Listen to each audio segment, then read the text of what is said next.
Listen to the professionals. This one is admittedly long, true, and something I need to get off my chest.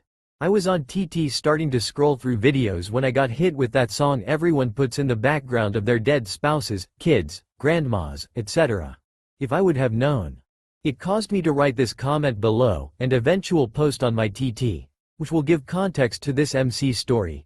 It's a little sappy, as I was feeling some type of way, so if you want to skip this the MC is less so. In late July 2001, my wife of 4 years, mother of my 2 sons, collapsed in front of me. "Oh my god op, I think I'm having a seizure," were her last words.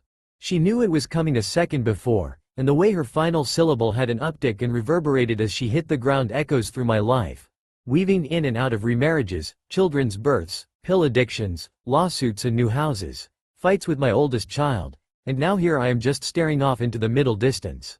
I'm not having thoughts. They're having me, dancing around me, bullying me, inviting me over to the deep end. I just finished walking my 4th graders to the buses and I come back and open my phone to this. Another reminder of the regrets I have. I signed that DNR without so much as batting an eye. I just went along with whatever they said. Trust the professionals. Listen to the professionals. Nothing makes sense, man. Nothing. How am I with an amazing woman who is truly the love of my life, married her 21 years ago, always thinking of her and how thankful I am for such a strong, wise woman of God and mother to 3 of my 5 children. As she says she's a mother of 5. Totally right. Feeling the joy that is being married to her while simultaneously feeling the pain of losing my first wife? It's like being stabbed at the same moment I'm at the height of pleasure. It's the only way I can describe it. And it still doesn't do it justice. It's not exactly simultaneously. It's more like a seesaw. The first one is the joy, with the pain seeping in as I know that it's coming. RIP SJJ. And thank you GAJ for being such an amazing woman who I'm madly in love with. Every day excites me to be with you. The dichotomy would be difficult for anyone to understand, but here you are just going with the flow and loving me anyway. You deserve the very best of everything. All the time. All I can do is promise that no matter how broken I am, my pieces will come together beautifully just for you. For US. Okay, now to the actual story. In 2001 my wife had a grand mal seizure while she was getting ready to go to her mom's. She knew it was happening as it started happening. She hit the ground pretty hard, and was seizing 2 feet away from our 11-month-old son who was napping in his playpen. I also had my 3-year-old with me. The ambulance came and got her. I told them what I told the 911 operator. She had a seizure. My mother-in-law came to our trailer in Glendale to watch the kids while I drove to the hospital. When I got to the hospital she was being evaluated by the medical team there, and an physician decided to put her under for a CT, or MRI, or CAT scan, something medical. I had told them, and especially the physician, that A, she had a seizure, B, she has a history of seizures, and C, she doesn't do drugs. Even when the tox screen for her came back clean, the physician said, "There's some things that don't show up on the screening, so it still could be serotonin syndrome." I didn't know that serotonin syndrome was basically an overdose of medication or drugs or alcohol or a combination of. If so, I would have fought harder against this argument at the time. The physician never popped in for more than a solid minute at a time, and very infrequently. Most of my concerns were heard by the team of nurses. One particular nurse, who I'll call Jane, seemed very frustrated with my frustrations. Whatever she did so in a huff. Everything seemed to bother this woman. But she was all I had. My only connection to the doctors, surgeons, whoever is going to work with my wife who was literally dying as I watched Nurse Huffington Jane her way around the hospital. I was desperate. I told her full details of our history, the fact that she had both of her children at this hospital, and when I found out that they fully suspected that my wife overdosed, I adamantly, vehemently denied this to her. That's when Jane said to me, "Hey, you need to stop worrying and just listen to the professionals, okay? Trust the professionals." She didn't yell it so much as snarked it.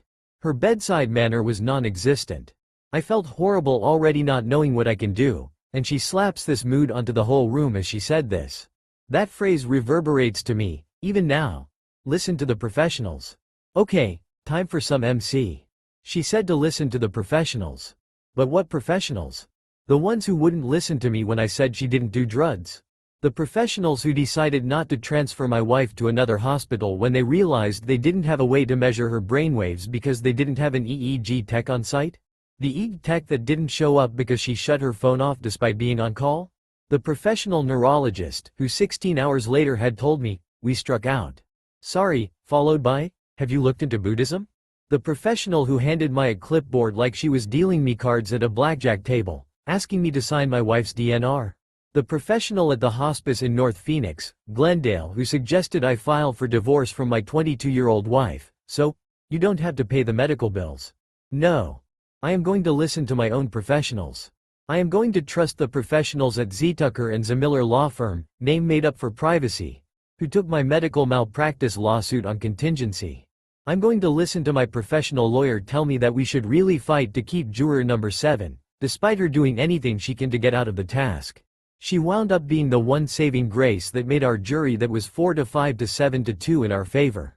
I'm going to listen to that same lawyer who told me to wear lots of brown and maybe some blue for the stand, and to not have my father-in-law testify because he laughs when he's nervous and it looks bad on the stand. I'm going to listen to Zidane Zamiller tell me that everything's going to be okay, that the doctor fell below the standard of care and anyone will be able to see that. I'm going to listen to the professional judge tell me how sorry he is that I had to endure the trial. I'm going to listen to the professional jurors who decided that this physician, the only entity we sued that didn't settle out of court, was 17% at fault and subsequently on the hook for just over $3 million. I listened to the professional bankers, who suggested that I create my son's trust accounts at an identical time so they have identical money when they collect it on their 18th birthday. And finally, I listened to my therapist when she reminded me that no amount of money can ever replace a human being. So therapy is and will be needed to make sure I can process this and live a fruitful life. Thank you all for hearing me out and listening to my story. TLDR, when my wife was dying in the hospital, the head nurse told me to listen to the professionals. I chose to listen to professional lawyers instead of professional doctors.